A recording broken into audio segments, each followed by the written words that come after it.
Hello, আমি পলাশচন্দ্র রায়। আশা করি সবাই ভালো আছেন, সুস্থ আছেন এবং নিরাপদে আছেন। আজকে আমরা আলোচনা করার চেষ্টা করব যে দণ্ডবিধি রয়েছে ১৮৬০ সনের আইন। সেই আইনের যে সেকশন ৯৬ রয়েছে, সেকশন ৯৬ থেকে সেকশন ৯৯ পর্যন্ত আমরা এই ভিডিওতে আলোচনা করার চেষ্টা করব। এই যে সেকশনটি শুরু, এখানে বলা হচ্ছে যে ব্যক্তিগত প্রতিরক্ষার অধিকার সম্পর্কিত। অর্থাৎ এখানে বলা হচ্ছে of the right of the private defence. অর্থাৎ ব্যক্তিগত প্রতিরক্ষার জন্য যে অধিকার রয়েছে সেই অধিকারের কথাগুলো এই সেকশনগুলোতে বলা হয়েছে। এই যে ৯৬ রয়েছে, এই ৯৬ সেকশনটিতে বলা হচ্ছে যে প্রথম যে সেকশনটি রয়েছে যে ব্যক্তিগত প্রতিরক্ষা অর্কিত বিষয়বস্তু, অর্থাৎ thinking done in private defence. অর্থাৎ nothing is an offence which is done in the exercise of the rights of private defence. অর্থাৎ এখানে বলা হচ্ছে যে ব্যক্তিগত আত্মরক্ষার অধিকার প্রয়োগকালের কৃত কোনো কিছুই অপরাধ হবে না। অর্থাৎ ব্যক্তিগত আত্মরক্ষা করার জন্য এমন কোনো কার্যই সেটি অপরাধ হবে না। তারপর হচ্ছে সেকশন ৯৭ বা ৯৭। এখানে বলা হচ্ছে right of private defence of the body and of property. অর্থাৎ every person has a right subject to. অর্থাৎ এখানে বলা হচ্ছে যে দেহ ও সম্পত্তি রক্ষায় ব্যক্তিগত অধিকার। এখানে বলা হচ্ছে যে ৯৯ ধারার যে বিধিনিষেধ রয়েছে সেই বিধিনিষেধ সাপেক্ষে প্রত্যেক ব্যক্তি প্রথমত হচ্ছে যে মানবদেহ সংক্রান্ত কোনো অপরাধের বিরুদ্ধে তার নিজের দেহ এবং অপর যে কোনো ব্যক্তির দেহ রক্ষার অধিকার রয়েছে। অর্থাৎ মানবদেহ সংক্রান্ত কোনো অপরাধ এর বিরুদ্ধে নিজের দেহ এবং আরেকজনের দেহ যে রক্ষা করার অধিকারটি সেই দিগটি তার রয়েছে। দ্বিতীয়ত হচ্ছে যে চুরি, দস্যুতা, অনিষ্টকারিতা বা অপরাধমূলক অনধিকার প্রবেশ, এই যে সংজ্ঞাধীন অপরাধগুলো রয়েছে আমাদের দণ্ডবিধিতে, অথবা চুরি, দস্যুতা, অনিষ্ট বা অপরাধমূলক অনধিকার প্রবেশের উদ্যোগের বিরুদ্ধে যে স্বয়ং বা অপর কোনো ব্যক্তির স্থাবর এবং অস্থাবর সম্পত্তির যে প্রতিরক্ষা রয়েছে সেই প্রতিরক্ষার অধিকার থাকবে। অর্থাৎ এখানে বলা হচ্ছে যে প্রথমত যে his own body and the body of any other person against any offence affecting the human body. Secondly বলা হচ্ছে the property whether movable or immovable of himself of any other person against any act which is an offence. অর্থাৎ এই যে robbery রয়েছে, mischief রয়েছে, criminal trespass রয়েছে, এই যে কমিটিং সেফট রয়েছে অর্থাৎ চুরি রয়েছে, এই যে সকল বিষয়গুলো, এই বিষয়গুলো নিজের দেহ, অন্যের দেহ এবং নিজের স্থাবর এবং অন্যের স্থাবর অস্থাবর সম্পত্তির যে অধিকার রয়েছে সেই অধিকারটি এই সেকশনটি দিয়েছে। তার পরবর্তী যে সেকশনটি রয়েছে সেকশন ৯৮, এইখানে বলা হচ্ছে যে অসুস্থ মনা ব্যক্তি ইত্যাদির কার্যের বিরুদ্ধে আত্মরক্ষার ব্যক্তিগত অধিকার। অর্থাৎ এখানে বলা হচ্ছে ব্যাখ্যাটা অনেকটা এরকম যে যখন কোনো কার্য যা প্রকারান্তরে একটি বিশেষ অপরাধ বলে গণ্য হতো তা উক্ত কার্য সম্পাদনকারী ব্যক্তির অল্প বয়স্কতা বা অপরিণত বিবেক বা অপকৃতগ্রস্ততা অর্থাৎ পাগল সহজ বাংলা ভাষায়, অথবা নেশার ঘোরে অনুরোধ এমন কোনো ব্যক্তি অপরাধ বলে গণ্য হয় না, তখন প্রত্যেক ব্যক্তির যে কার্য রয়েছে সেই কার্যের অনুরূপ অপরাধ বলে গণ্য হওয়ার ক্ষেত্রে উক্ত কার্যের বিরুদ্ধে যে ব্যক্তিগত প্রতিরক্ষার অধিকার থাকতো তদ্রূপ প্রতিরক্ষার অধিকার থাকবে। অর্থাৎ এই যে পূর্বের যে ব্যক্তিগুলো রয়েছে এই ব্যক্তিগুলোকে তো নিজেকে রক্ষা করার যে অধিকার সেটি অবশ্যই থাকবে। এখানে দুটি উদাহরণ রয়েছে। দুটি উদাহরণ যদি আমরা বলি যে মস্তিষ্ক বিকৃতির প্রভাবে ককে হত্যা করার উদ্যোগ নেয়। অর্থাৎ একজন ব্যক্তি, সে হচ্ছে মস্তিষ্ক বিকৃত অর্থাৎ সহজ বাংলা ভাষায় পাগল। সে নামক একজন ব্যক্তিকে হত্যা করার উদ্যোগ গ্রহণ করে এবং উদ্যোগ গ্রহণ করার ফলে যে কোনো অপরাধে দোষী বলে সাব্যস্ত হবেন। অর্থাৎ পাগল যদি তাকে মারে তাহলে সে কোনো দোষী রূপে সাব্যস্ত হবে না। কিন্তু যদি সঠিক মস্তিষ্ক হয় এবং যে ব্যক্তিগত প্রতিরক্ষার অধিকার থাকতো, এই ক্ষেত্রে ওই যে তদ্রূপ যে ব্যক্তির তারও ব্যক্তিগত প্রতিরক্ষার অধিকার থাকবে।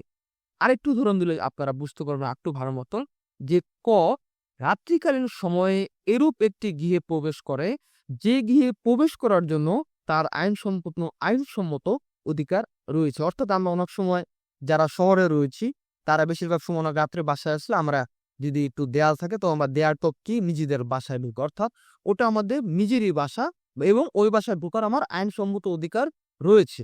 কিন্তু এখানে সমস্যাটা হচ্ছে খ নামক একজন ব্যক্তি সরল বিশ্বাসে ককে যে অপথে গিয়ে, কারণ ওটা কিন্তু আমরা যখন দেয়াল টপকে ঢুকি ওটা কিন্তু অপথ, কারণ ওটা কিন্তু বাসায় ঢোকার রাস্তা নয়।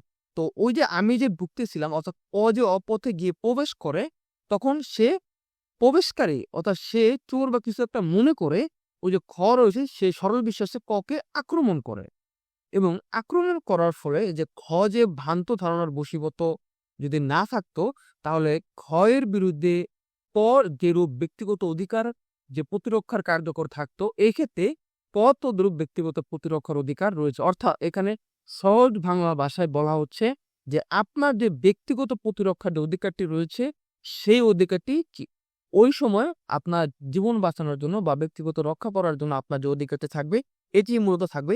এটি মূলত এই সেকশনটি এবং এই উদাহরণ দুটিতে মোটামুটি বলা হয়েছে। তার পরবর্তী সেকশনটি যদি আমরা চলে যাই যে সেকশন 99, এখানে বলা হচ্ছে যে acts against which there is no right private defence, অর্থাৎ যে সকল কার্যের বিরুদ্ধে ব্যক্তিগত আত্মরক্ষামূলক অধিকার নেই। এই সেকশনটিতে আলোচনা করা হয়েছে যে পদমর্যাদা বলে, অর্থাৎ সমুত উদ্দেশ্যে প্রণোদিত বা প্রণোদিত হয়ে সম্পাদনকারী সরকারি কর্মচারী কর্তৃক সম্পাদিত বা সম্পাদনের জন্য উদ্যোগকৃত কোনো কার্য যা সূক্ষ্ম বিচারে আইনসম্মত না হলেও ন্যায়সঙ্গতভাবে মৃত্যু অথবা গুরুতর আঘাতের আশঙ্কা সৃষ্টি করে না, তার বিরুদ্ধে ব্যক্তিগত প্রতিরক্ষার অধিকার থাকবে না। অর্থাৎ এমন কোনো ব্যক্তি যে সরকারি কর্মচারী কর্তৃক সম্পাদিত বা সম্পাদনের জন্য এমন কোনো উদ্যোগ যা সূক্ষ্মভাবে আইনসম্মত না হলেও ন্যায়সম্মতভাবে সেটা মৃত্যু বা গুরুতর আঘাতের আশঙ্কা সৃষ্টি করে না, এরূপ কার্যের ক্ষেত্রে ব্যক্তিগত যে প্রতিরক্ষার অধিকার রয়েছে সেই প্রতিরক্ষার অধিকার থাকবে। অর্থাৎ there is no right of private defense against an act which does not reasonably causes the অর্থাৎ death and grievous hurt if done or attempt to be done by a public servant acting in good faith under, অর্থাৎ সরল বিশ্বাসে কৃত এমন কোনো কার্য that act may not be strictly justified by law। তার পরবর্তীতে বলা হচ্ছে যে পদমর্যাদা বলে সৎ বিশ্বাসে কার্য সম্পাদনকারী কোনো সরকারি কর্মচারী নির্দেশক্রমে সম্পাদিত বা সম্পাদনের জন্য হলেও যুক্তিসঙ্গতভাবে মৃত্যু বা গুরুতর আঘাত আশঙ্কার সৃষ্টি করে না, তার বিরুদ্ধে কোনো ব্যক্তিগত প্রতিরক্ষার অধিকার থাকবে না। অর্থাৎ there is no right of private defence against an act which does not reasonably causes death or grievous hurt, অর্থাৎ মৃত্যু এবং গুরুতর আঘাত সম্পর্কে যে তার কোনো অর্থাৎ ব্যক্তিগত প্রতিরক্ষার অধিকার থাকবে না। If done or attempt to be done by direction of a public servant acting in good faith under, অর্থাৎ তার কোনো অফিসার কর্তৃক সরল বিশ্বাসে এমন কোনো কিছু যা যুক্তিসঙ্গতভাবে ডেথ বা মৃত্যু বা গ্রিভিয়াস হার্ট বা গুরুতর আঘাতের আশঙ্কা সৃষ্টি করে না, সেই সকল ক্ষেত্রে ব্যক্তিগত প্রতিরক্ষার অধিকার থাকবে না। তার পরবর্তীতে বলা হচ্ছে যে যেসব ক্ষেত্রে সরকারি কর্তৃপক্ষ সমূহে আশ্রয় লাভের সময় থাকে সেই সকল ক্ষেত্রে ব্যক্তিগত আত্মরক্ষার অধিকার থাকে না। অর্থাৎ এখানে বলা হচ্ছে যে এমন কোনো কার্য যে there is no right of private defense in cases is which there is time to have, অর্থাৎ কোনো পর্যাপ্ত সময় থাকে কোনো আত্মরক্ষার অধিকারের জন্য এবং যে সকল ক্ষেত্রে সেই সকল ক্ষেত্রে ব্যক্তিগত অধিকারের যে প্রতিরক্ষার অধিকারটি রয়েছে সেটি থাকবে না। এখানে অধিকার কতটুকু প্রযোজ্য সেটিও এই সেকশনটিতে বলে দেওয়া হয়েছে। বলা হয়েছে আত্মরক্ষার জন্য যতক্ষণে ক্ষতি করা প্রয়োজন তার অধিক ক্ষতি পর্যন্ত আত্মরক্ষার অধিকার কোনো অবস্থাতেই বিস্তৃত না। অর্থাৎ আপনার আত্মরক্ষার অধিকার করার জন্য যতটুকু ক্ষতি করার প্রয়োজন আপনি ততটুকু পর্যন্ত এই ক্ষতি করতে পারবেন। এখানে দুটি ব্যাখ্যা রয়েছে। ব্যাখ্যা দুটি হচ্ছে অনেকটা এরকম যে ব্যাখ্যা একে বলা হচ্ছে যে a person is not deprived of the right of private defense against an act done or attempt to be done by a public servant as such unless he knows or he has reason to believe that the person doing the act is such public servant। অর্থাৎ এখানে বলা হচ্ছে যে সরকারি কর্মচারী কর্তৃক তার পদমর্যাদা বলেকৃত কোনো কার্য নির্বাহকালে বা কার্য নির্বাহের প্রচেষ্টার সময় যদি কোনো ব্যক্তি তাকে সরকারি কর্মচারী বলে না জানে বা তিনি যে সরকারি কর্মচারী ওই ব্যক্তি এরম বিশ্বাস না হওয়ার কারণ থাকে, তাহলে ওই যে ব্যক্তি রয়েছে সে তার আত্মরক্ষার যে ব্যক্তিগত অধিকার রয়েছে সে অধিকার হতে সে বঞ্চিত হবে না। ব্যাখ্যা 2 বলা হচ্ছে যে a person is not deprived of the right of private defense against an act done or attempt to be done by the direct of a public servant, direction of a public servant, unless he knows or has reason to believe that the person doing the act is acting by such direction or unless such person state. অর্থাৎ এখানে বলা হচ্ছে যে কোনো সরকারি কর্মচারী নির্দেশক্রমে কৃত বা করার উদ্যোগের কারণে এমন কোনো কার্যের বিরুদ্ধে কোনো ব্যক্তিগত আত্মরক্ষার অধিকার হতে সে বঞ্চিত হবে না যদি না সে জানে এবং তার বিশ্বাস করার কারণ থাকে যে ওই যে ব্যক্তি রয়েছে সে কার্য সম্পাদন করার সময় যে ব্যক্তির নির্দেশক্রমে কার্যটি করতেছে বা যদি না